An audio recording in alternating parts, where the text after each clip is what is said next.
এই ব্যাগ ঘাড়ে করে কোথায় যাচ্ছিস? বাংলাদেশ যাচ্ছি। বাংলাদেশে মারপিট চলছে, তুই জানিস না? মারপিট চলছে বলি তো বাংলাদেশ যাচ্ছি গো। আরে তোর ভয় লাগছে না?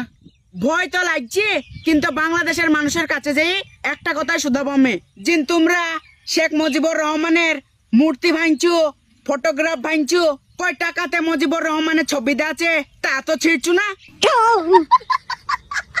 যা বাপ, তুই ওদেরকে বুঝিয়ে আইগা। দারুণ কথা বলেছিস বাপ, যা যা যা।